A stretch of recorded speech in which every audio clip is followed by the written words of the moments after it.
What is going on YouTube? John here, back again with another unboxing and review. This time we have the 1/10 scale Storm from Iron Studios. Now this is from their long line of X-Men statues. They've made a lot of proximity statues that go along with their huge Sentinel statues. I have Sentinel number 1. And I don't plan on getting 2 or 3 because I just don't have the room for it. But I have been doing these proximity statues and adding them to my X-Men diorama. So far, I've gotten quite a handful of them. I'm gonna go ahead and take this one out of the box, show you all the pieces, what it looks like, and add it to my proximity collection and show you how it looks like with the rest of the diorama. So let's get started.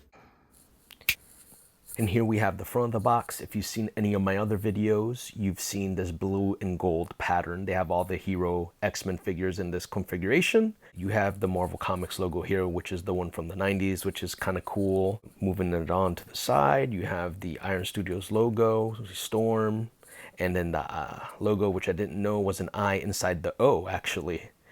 Turning it around, you have a full shot of Storm on the back here. Turning around once again, you have kind of a side view with a blue tinge to it.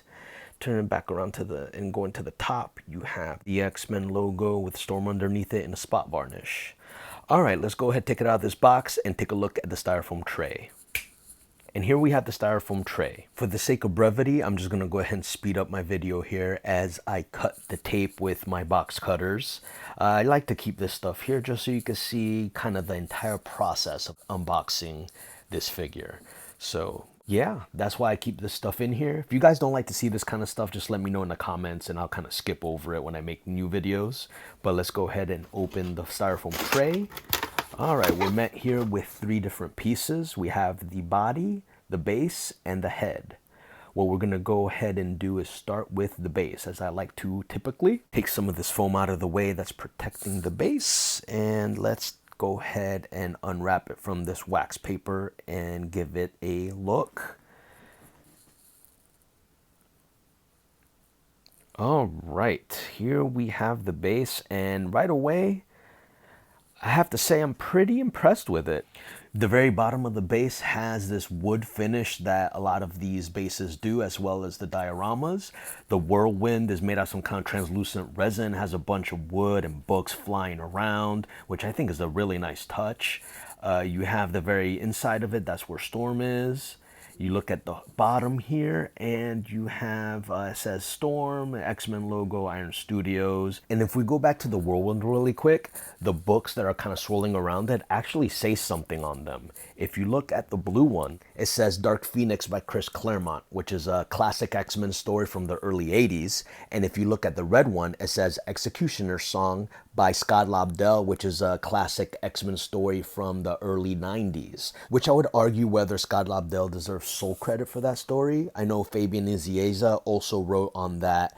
I guess you could only pick one name, then they picked Scott Lobdell. Anyway, moving on, let's take a look at the head sculpt next, and after that, the body. Taking it out of the wax paper here, I'm kind of immediately impressed with the heft to it. It's not super heavy, but there's a little bit of heft. Let's take a look at the details here. Let me zoom in and focus up.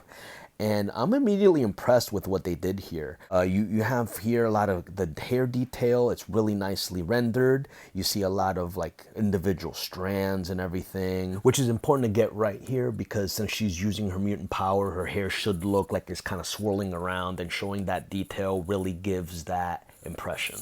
Another little detail I appreciate on this head sculpt is her lightning bolt earring. You can see it right there. It's nice little gold accent on her head sculpt. It just gives it a little more texture. Another thing I really appreciate about this statue in general is the fact of the accurate representation of her. You know, in the comics, Storm is Kenyan, so she's gonna have a dark complexion. She's not gonna have, you know, a typical body type, like a very thin body type.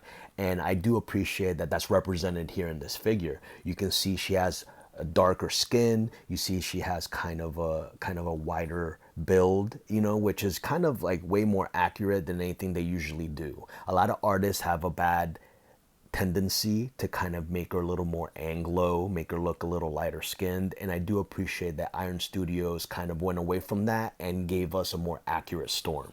All right, let's rejoin this video with me really struggling to get this out of the styrofoam tray. What happened was it was almost suctioned in.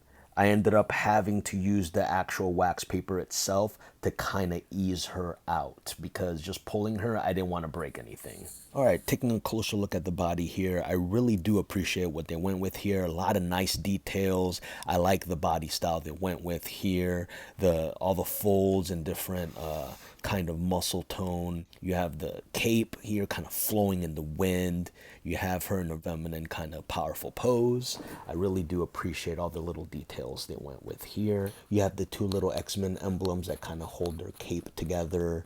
This costume is definitely inspired by the 90s animated series. A lot of these proximity statues are, and this one's no different. I think they did a fantastic job just between the pose, the sculpt, everything is just top notch in my opinion.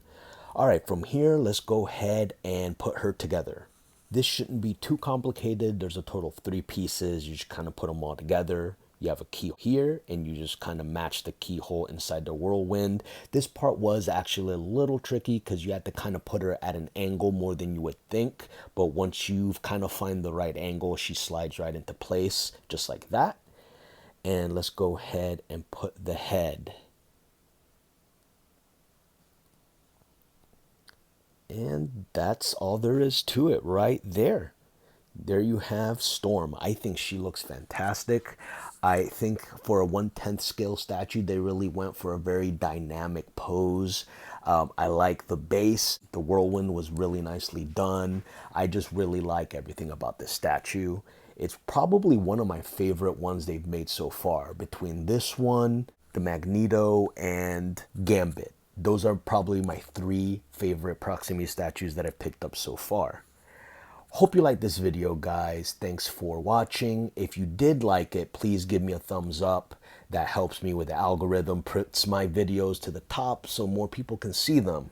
Also subscribe and don't forget to hit the bell icon. What that does is it gives you an alert anytime I put up a new video. So with all that said, guys, hope you enjoyed the video. Thanks for watching. Until next time.